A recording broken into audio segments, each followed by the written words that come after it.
So the Tampa Bay Buccaneers defeated the New Orleans Saints in Spencer Rattler's debut. Pretty good debut for him, all things considered. Sure, he did not get the dub, but he looks pretty good out there, man. He looks really good for a rookie, considering the circumstances, not having Chris Olave, not having a whole training camp as being the QB1. I thought he looked really, really good out there. Sure, the second half was not as clean as the first half, but still, he made throws. He made some accurate throws, some good reads, could move around a little too, and just overall super happy for him and excited to see what he can do going forward. This is a great performance to build off of. Tampa Bay is a pretty good opponent. I think they're definitely, well, maybe not 100%, but they should be a playoff team again this year. So to have your first ever game in the NFL against a pretty good defense, a bend kind of don't break defense, I think he looked pretty good out there, man. And I'm sure a lot of Saints fans will agree. And going forward, I hope he starts for the rest of the year. I am a little bit concerned about Spencer's size and whatnot, just because he does look not super small out there, but he definitely does show kind of how small he is out there. And I just hope he can stay healthy for a whole year, because I want to see this guy play as the QB1 for the Saints for the rest of the year. I'm done with Derek Carr. I don't want to see Derek Carr anymore. I feel like for the first time since week 2, there was some life and some juice in this offense. And in that stadium, man, I really felt like all the fans, the team, the coaching staff, I feel like they really bought into Spencer Rattler today. And I know the Buccaneers eventually ran away with the game during the second half, but the first half, man, it was close. It was close. And you know, he came back from adversity right away. They were down 17-0, and then they were beating the Bucs at one point. So I just like a quarterback that has been through a lot. In college, Spencer bounced around a few schools. You know, he wasn't that sought out, clear number one guy, and they even talked about it on the broadcast. Like, a lot of teams view that as a negative, as a quarterback hitting the transfer portal, but the Saints viewed it as a positive, because going through adversity really has you more or less battle tested, mentally ready for tough spots that an NFL season will put you through. So I think there's a lot of potential here with Spencer Rattler. I know it's only one game, but still, like I said, he played a pretty good opponent. And next up, the Saints are playing on a short week. Thursday Night Football at home against Sean Payton and the Broncos. I feel like that's a good spot for him. I know the Broncos defense is pretty legit, but I think they could pick up the dub easily. Bo Nix and that offense, just pretty erratical. So I feel like it's in the realm of possibilities for Spencer Rattler and the Saints to pick up a dub in week 7. So definitely looking forward to that game. Let me know what y'all think about Spencer Rattler's performance. Were you impressed with him? Were you not? Saints fans, talk to me. You gotta be more optimistic having him under center than a Derek Carr going forward. And I'm just speaking as not a Saints fan's perspective.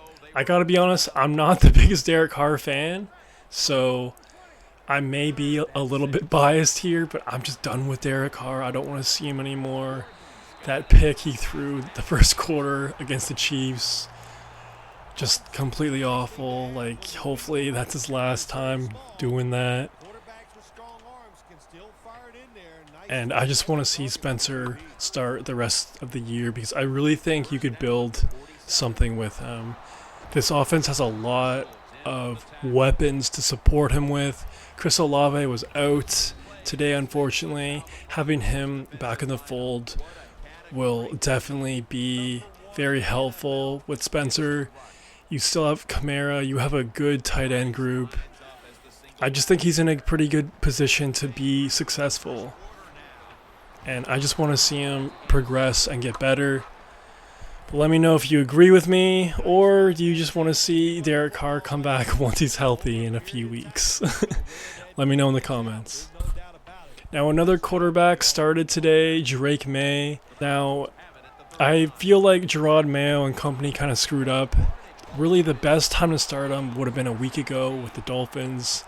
Just a layup right there. I mean, the Dolphins' defense is pretty horrendous, and it was a home game too. That just would have been a perfect spot to really get his bearings, but for some reason they wanted to start him in his first ever NFL game against the Houston Texans, which are one of the NFL's best teams, and they also have a pretty elite defense. But sure, Gerard Mayo, you do you, bro. All things considered, Maye still had some moments this game. Started off super, super rough, but by the end of the half, he had a beautiful throw, first ever touchdown. And from that point on, I feel like he kind of started to slowly, not necessarily get it, but I feel like he kind of calmed down a little bit after that, because the first half was really rough. That first pick he threw missed him by quite a bit. I know it's New England. I know the weather conditions aren't always perfect. Very windy stadium, but still. He finished with 3 touchdown passes, 2 picks, 20 for 33 with 243 yards and 36 yards on the ground. Not bad stats, man. Not bad stats. Just clean up the picks and you have something here. And again, this is without a loaded offense like Spencer Rattler, and this is against one of the best defensive units in the NFL. I really would have loved to see what he could have done against the Dolphins, but hopefully going forward, Maye stays healthy for the rest of the year. I feel like this is again a really good foundation game to build off of. I was very impressed with both of them. And I know like a lot of you probably aren't super impressed with Rattler's and Maye's performance, but again, man, your first ever game in the NFL, not having a full training camp as a QB1 like Caleb, Jaden, etc., it's a big deal. It makes all the difference in the world. So you add in all those factors to come in almost halfway through the year, a quarter way through the year, against 2 pretty good defenses. It's not an easy task, and both of them had big moments. Both of them, sure, they weren't perfect, but I feel like overall, very, very acceptable, promising potential for the both of them. Next week, the Patriots play the Jaguars in London. I feel like that game will be a lot better for Maye. I know those overseas games are kind of weird and kind of sketchy sometimes, but Jaguars are going to be a very easier opponent compared to the Texans. Again, that's kind of a brutal game, kind of on paper. To be honest, I don't know if I'm going to wake up early enough to watch that one. We'll see, but Maye will definitely be primed to have an easier matchup, and I'm curious to see what he does with that opportunity. So, let me know what you guys think about their performances. Do you believe in Maye? Do you believe in Spencer? I know it's only one game, but still, it's better than going, 0 touchdowns, 3 picks for 100 yards or something like that. Let me know in the comments if you were impressed or not. If you made it this far, please subscribe. It'd help me out a lot. I'd really appreciate it. And yeah, man, that's all I got for right now. Peace.